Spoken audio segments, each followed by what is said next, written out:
Bonjour à tous et merci de votre fidélité au Journal de l'économie. 7e Salon africain de l'invention et de l'innovation technologique. L'événement se tient à Cotonou, au Bénin.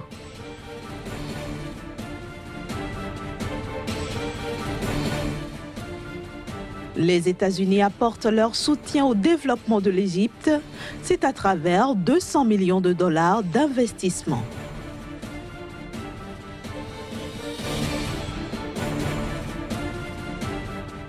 Enfin, la tension monte au Gabon entre exploitants forestiers et villageois à cause des compensations promises mais non honorées.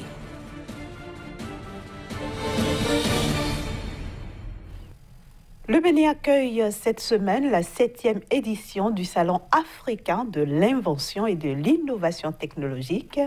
L'invention, moteur de développement industriel, c'est le thème de cette 7e édition qui accueille une cinquantaine d'inventeurs issus des 17 pays de l'OAPI, entendez Organisation africaine de la propriété intellectuelle.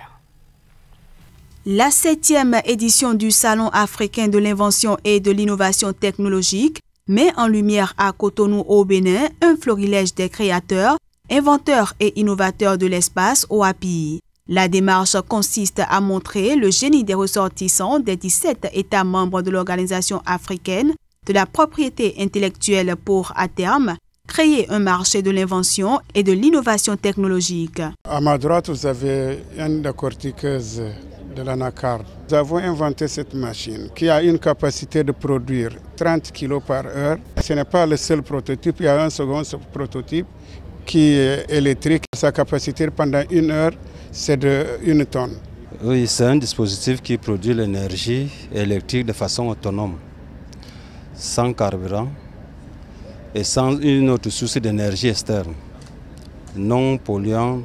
Dès que vous le citez, avec la batterie, vous enlevez la batterie, ça continue à générer le courant électrique jusqu'à l'infini. Cette 7e édition du Salon africain de l'invention et de l'innovation technologique se veut être celle de la relance. Après Dakar, Lomé, Libreville, Malabo, Bissau et Bamako, elle remet sur orbite un événement qui, depuis 2009, a enregistré de multiples renvois et délocalisations en raison de nombreuses contraintes. L'une des innovations majeures de ce salon est l'implication de la gente estudiantine dans le cadre d'une compétition sur la connaissance de la propriété intellectuelle et dans son impact pour le développement socio-économique. En dehors de cette compétition, plusieurs conférences et panels sont prévus pour meubler cette 7e édition. C'est aussi une opportunité offerte aux inventeurs de nouer des partenariats d'affaires ou de voir leur invention transformée en produit sur le marché. L'OAPI a un certain nombre de dispositifs pour accompagner les inventeurs qui auront été primés au cours de ce salon. Ne serait-ce que par des accompagnements en termes de financement, il y a des fonds qui sont prévus pour ça. Créé en 1997, le Salon africain de l'invention et de l'innovation technologique se tient tous les 2 ans dans l'un des États membres de l'Organisation africaine de la propriété intellectuelle, une organisation intergouvernementale. Mise sur pied en 1962, elle a pour mission principale de délivrer les titres de propriété industrielle et de participer au développement économique des États membres.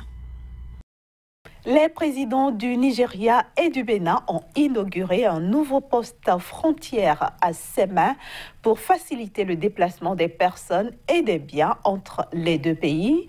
La mise en service de cette infrastructure va amoindrir, voire annihiler les tracasseries auxquelles les usagers étaient jadis confrontés au niveau de cette frontière, tout en améliorant les recettes douanières au niveau des deux pays. Plus de précisions dans ce reportage. Financé par la communauté économique des États de l'Afrique de l'Ouest, l'Union économique et monétaire ouest-africaine et l'Union européenne, le poste de contrôle juste à poser de semestres s'étend sur 17 hectares. D'un coût global de 60 milliards de francs CFA, il dispose d'un bloc administratif, d'une brigade de douane, d'une zone de contrôle de piétons, d'un pont bascule et des salles de contrôle pour scanners.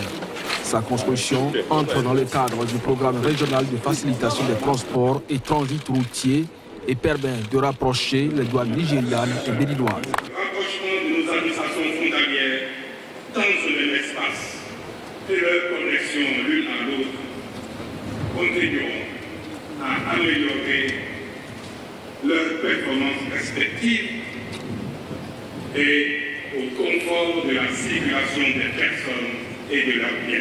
Le poste de contrôle juxtaposé de Sebin se veut être un outil qui facilitera la croissance des échanges entre les États d'espace CEDEAO. Ce joyau contribuera également à la réduction du temps de transit des personnes, des biens et des services, de même qu'à la réduction des coûts de transport et de transaction. Notre ambition est de parvenir au plus vite à notre objectif, la libre circulation des personnes et des biens et l'intégration effective de nos économies, voire de nos peuples, qui sont les mêmes, si ce n'est les dommages de la colonisation. Avec ce poste de contrôle juxtaposé, c'est un grand coup de pouce qui est aussi donné à l'intégration régionale. Il devrait par ailleurs permettre d'inculquer aux usagers le sens de l'unité et de sécurité. Au bout du compte, cela se traduit par des créations d'emplois, des opportunités, des possibilités de développement. Précisons qu'en dehors de ces le programme régional de facilitation des transports et transit routier a construit un poste de contrôle juxtaposé à Malanville, à la frontière bénino-nigérienne, et à Nuepé, à la frontière entre le Togo et le Ghana. Cadre pour l'assistance au développement, les Nations Unies vont financer des projets de développement au Sénégal à hauteur de 574 millions de dollars, valables pour une durée de 5 ans allant de 2019 à 2023. Ce financement va permettre au Sénégal d'investir dans plusieurs secteurs clés et selon 3 axes stratégiques. Il s'agit de la création d'opportunités pour la croissance économique inclusive et durable, l'amélioration de l'accès des populations, particulièrement les plus vulnérables, aux services sociaux de base de qualité et à la protection sociale, et enfin, dernière catégorie, le renforcement du progrès de la gouvernance inclusive et d'un état de droit. Précisément, le secteur de l'emploi va absorber 32% des ressources, la santé 20% et l'environnement 18%. Tout ceci vient en renfort au plan Sénégal émergent élaboré par le gouvernement du président Macky Sall. Direction maintenant la Tunisie. La Tunisie qui a revu à la baisse la taille de l'eurobond qu'elle va émettre dans quelques jours. Le pays recherche désormais 570 millions de dollars au lieu d'1 milliard de dollars annoncé précédemment. L'information a été annoncée par un responsable gouvernemental. Ce dernier n'a toutefois pas donné d'explication sur cette réduction. Après plusieurs reports dans l'émission de son eurobond, essentiellement dû aux mauvaises conditions de marché, la Tunisie opte pour la prudence. Ce pays qui devrait rechercher 1 milliard de dollars sur le marché financier n'entend désormais réunir que 570 millions de dollars. Aucune raison n'a été officiellement donnée pour justifier cette rétraction. Les analystes estiment cependant que Tunis craint que le taux qui lui sera servi par les investisseurs soit plus élevé que celui de 5,75% qui lui a été servi lors de sa dernière émission d'euro-obligations datant de janvier 2017. Ceci en raison du fait que l'agence de notation financière Moody's a abaissé mi-octobre la perspective de la note souveraine du pays de stable à négative à cause principalement de la hausse de sa vulnérabilité extérieure. Autre facteur qui pourrait influencer le taux de l'emprunt tunisien, l'accord sur la majoration des salaires dans le secteur public en 2018 et en 2019 qui a été conclu entre le gouvernement et la centrale syndicale historique du pays dénommée UGTT, entendez Union Générale Tunisienne du Travail. Au dire des analystes, cet accord pourrait en effet augmenter la masse salariale dans le secteur public qui frôle déjà les 15%, soit l'un des taux les plus élevés au monde. Il pourrait par ailleurs creuser le déficit budgétaire qui est prévu à 3,9% en 2019 contre 4,9% en 2018. D'ici la fin de cette année 2018, 200 millions de dollars de nouveaux investissements américains seront injectés en Égypte. Avec cette cagnotte, les petites entreprises et les entrepreneurs seront financés à hauteur de 30 millions de dollars. Déjà, au mois de mars dernier, les investissements directs américains en Égypte s'élevaient à 2,4 milliards de dollars injectés dans 1222 projets relatifs au domaine de l'industrie, des services, de la construction, de l'agriculture, de la communication et des technologies de l'information. Il faut dire que ces investissements représentaient environ 35,4% de l'investissement direct total des États-Unis en Afrique et 46,2% de ces investissements au Moyen-Orient. Ceci fait de l'Égypte le plus grand bénéficiaire des investissements américains en Afrique et le deuxième plus grand au Moyen-Orient. À l'horizon 2023, la Côte d'Ivoire devrait produire 2 millions de tonnes de caoutchouc naturel. Ce volume représente le triple de celui que le pays a enregistré en 2017. Abidjan espère atteindre son objectif de 2023 grâce à l'entrée en production de nouvelles plantations, ce qui devrait conforter la Côte d'Ivoire dans son rang de premier producteur africain de caoutchouc et 7e producteur à l'échelle mondiale. Il faut dire que l'hévéaculture est pratiquée par près de 165 000 planteurs sur environ 600 000 hectares dans le pays.